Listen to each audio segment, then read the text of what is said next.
वालेकुम students and welcome to today's lecture. आज के लेक्चर में हम बात करेंगे जनरेटर वोल्टेज रेगुलेशन की और जनरेटर के मुख्तलिफ टेस्ट की।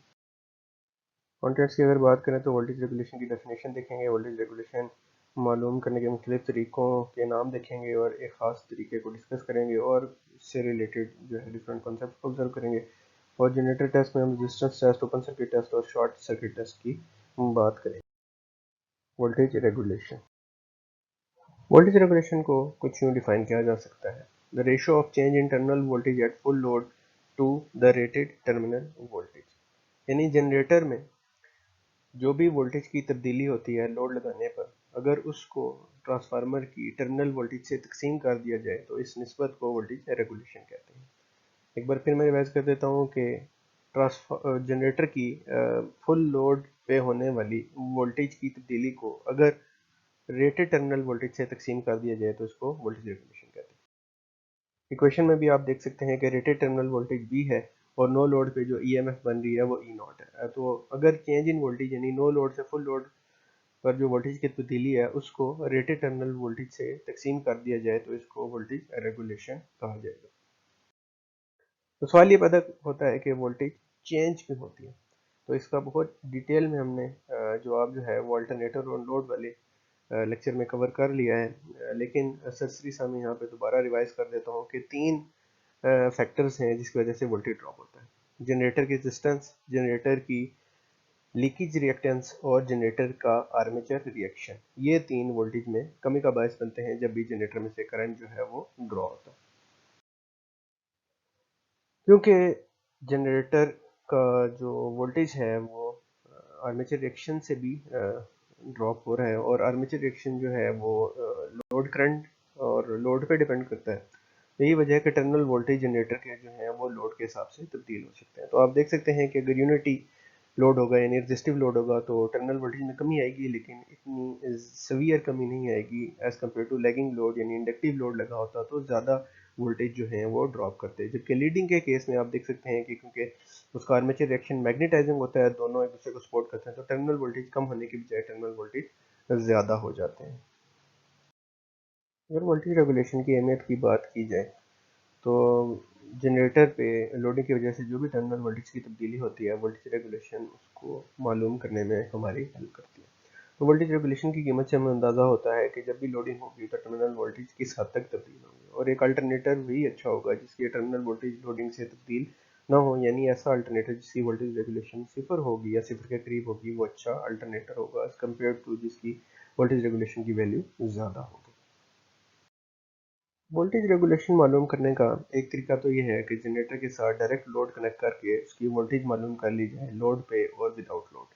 लेकिन बड़े जनरेटर के साथ बहुत बड़ा लोड लगाना मुमकिन नहीं है, इसलिए हम इनडायरेक्ट तरीके से इनकी वोल्टेज रेगुलेशन मालूम करते हैं। जो इनडायरेक्ट मेथड है जिसमें लोड कनेक्ट नहीं किया जाता बल्कि अंदाजे से मालूम कर ली जाती है, उसमें सबसे पहला मेथड है सिंक्रोनस इम्पीडेंस मेथड या ईएमएफ मेथड।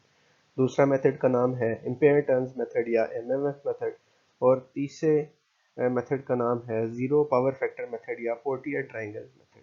और हमारे सिलेबस में जिस मेथड की डिटेल मौजूद है वो है सिंक्रोनस इम्पीडेंस मेथड।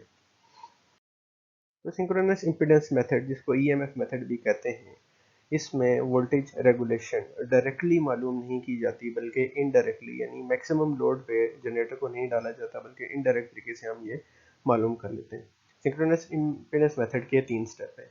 हम इसमें पहले जनरेटर की रेजिस्टेंस की पैमाइश करते हैं, यानी जनरेटर का रेजिस्टेंस टेस्ट करते हैं, फिर जनरेटर का ओपन सर्किट टेस्ट करते हैं और फिर जनरेटर का शॉर्ट सर्किट टेस्ट करते हैं।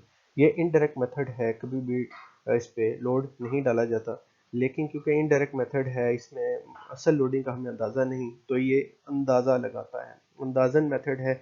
और यही वजह है कि इसका जो अंदाज़ा है उसकी वैल्यू असल वोल्टेज रेगुलेशन से ज़्यादा हो सकती है, क्योंकि ये अंदाज़ा नेगेटिव लगाता है यानी वोल्टेज रेगुलेशन ज़्यादा दिखाता है, इसलिए इस मेथड को फरसूदा मेथड भी कहा जाता है। ये इसका एक ड्रॉबैक है। इसको पेसिमिस्टिक मेथड या फरसूदा मेथड इसलिए कहा जाता है क्योंकि ये जो अंदाज़ा लगाता है वो असल कीमत से ज़्यादा वैल्यू का होता है।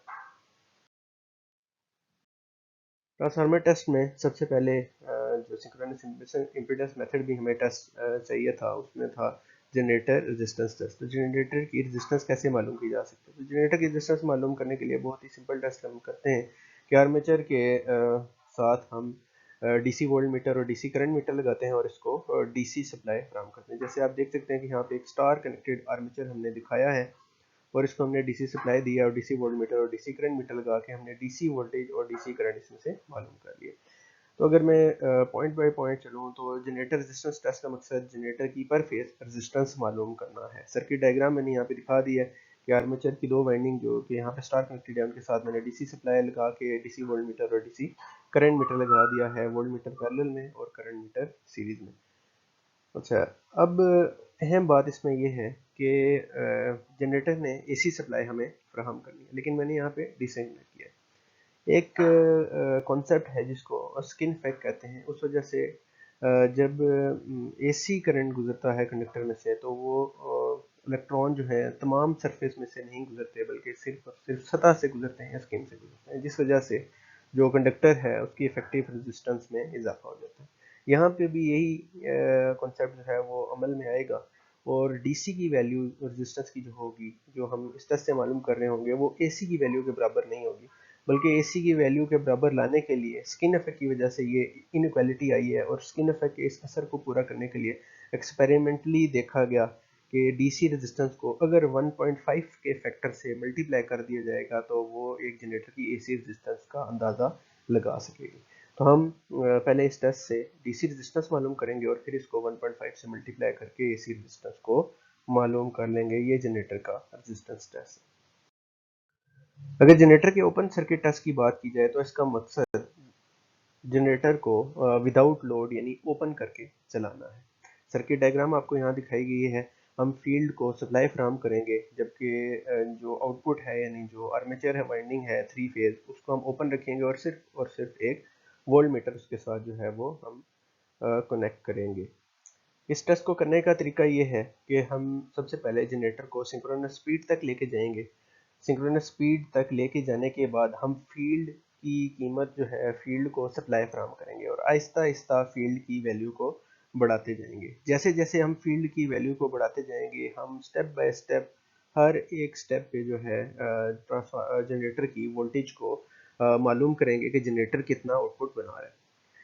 तो इन दो वैल्यूज के दरमियान यानी फील्ड की जो कि फील्ड को आपने करंट दिया है उस फील्ड करंट और जो जनरेटर का आउटपुट वोल्टेज है उनके दरमियान हम एक ग्राफ एक कर्व प्लॉट करेंगे और उस कर्व को हम ओपन सर्किट करेक्टरिस्टिक कर्व कहते हैं। ओ डॉट सी ओ सी उसको कहा जाता है और ये ओपन सर्किट करेक्टरिस्टिक कर्व जो है वो हासिल करना इस ओपन सर्किट टेस्ट का मकसद है।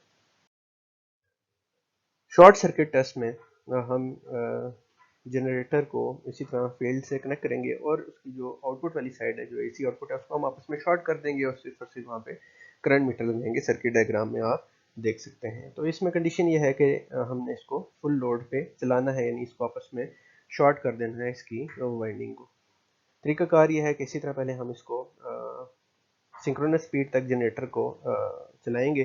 सिंक्रोनस स्पीड पर चलाने के बाद हम आहिस्ता आहिस्ता फील्ड का करंट फ्राहम करना शुरू करेंगे। जब भी हम फील्ड का करंट फ्राहम करेंगे तो हम आउटपुट पे जो आर्मेचर में करंट निकल रहा है उसको नोट करेंगे और ये जो वैल्यूज हैं फील्ड का करंट और आर्मेचर का करंट इनके दरमियान हम एक ग्राफ प्लॉट करेंगे जिसको short circuit characteristic curve S.C.C इसको कहा जाता है और ये short circuit test characteristic curve हासिल करना ही इस शॉर्ट सर्किट टेस्ट का मकसद है। और ये दोनों ग्राफ जो है हम नेक्स्ट स्लाइड में देखते हैं। तो आप देख सकते हैं कि यहाँ पे हमने दो ग्राफ जो है वो प्लॉट किए हैं। जो एक्स एक्सिस पे है वो फील्ड करंट है। फील्ड का करंट जैसे जैसे हम बढ़ाते हैं जनरेटर के आउटपुट वोल्टेज जो कि ओ सी सी को आपको यहाँ दिखाए गए हैं, ओ सी सी ओपन सर्किट कैरेक्टरिस्टिक कर्व जो कि ओपन सर्किट टेस्ट से आए थे। तो जैसे जैसे करंट हम बढ़ा रहे हैं फील्ड ताकतवर होती जा रही है। जितनी फील्ड ताकतवर होगी ईएमएफ उतनी ज़्यादा बनेगी क्योंकि फ्लक्स उतना ज़्यादा कता हो रहा है। एक टाइम आएगा कि वोल्टेज जो है उसमें लीनियर इजाफा ख़त्म हो जाएगा और कर्व जो है वो बेंड होना शुरू हो जाएगी। ये मैग्नेटिक सेचुरेशन की वजह से होता है क्योंकि जब फ्लक्स की एक ख़ास वैल्यू जो है कोर में कैद हो सकती है उससे ज़्यादा फ्लक्स उसमें कैद करने की सलाहियत नहीं होती। तो उससे पहले पहले तक ग्राफ लीनियरली इंक्रीज करता है और उसके बाद जो ग्राफ है वो डिप कर जाता है। जबकि जहाँ तक बात है करंट की, तो जैसे जैसे फील्ड की वैल्यू को बढ़ाएंगे, जब भी शॉर्ट सर्किट होगा तो आर्मेचर में से जो करंट निकल रहा है, जो आउटपुट से करंट निकल रहा है, उसकी वैल्यू में इजाफा होगा और ये लीनियरली इंक्रीज करता है।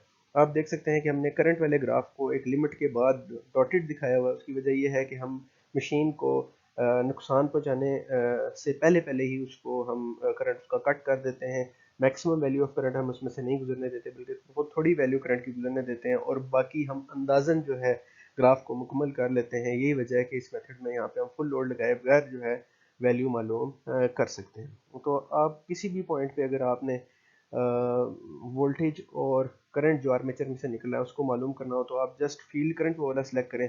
और फील्ड करंट जो है, जैसे यहाँ पे आपको दिखाया गया है कि हमने ए पॉइंट हमने सेलेक्ट किया है फील्ड करंट का, तो ए पॉइंट जो है वर्टिकली हमने लाइन ड्रॉ की और वो पॉइंट बी और पॉइंट सी पे टकराई दोनों ग्राफ पे।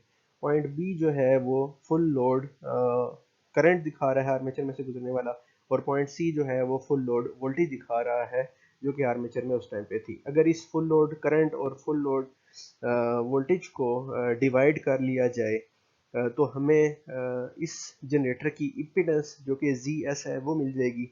और अगर हमें इम्पीडेंस मिल जाए, और पिछले वाले टेस्ट में हमने रेजिस्टेंस निकाली थी, तो इम्पीडेंस और रेजिस्टेंस के ज़रिए से हम ट्रांसफार्मर जनरेटर की सिंक्रोनस रिएक्टेंस निकाल सकते हैं। और जब ये तीनों चीज़ें हमें मिल जाएंगी, यही तीनों चीज़ें वोल्टेज में कमी का बायस बन रही हैं, और जब ये तीनों मिल जाएंगी तो हम ट्रांसफार्मर जनरेटर की वोल्टेज रेगुलेशन जो है वो मालूम कर सकेंगे। तो स्टूडेंट्स, इसके साथ ही आज का लेक्चर खत्म होता है। अगर आपको कोई भी क्वेश्चन हो तो काइंडली कमेंट में शेयर कर दें। Thank you.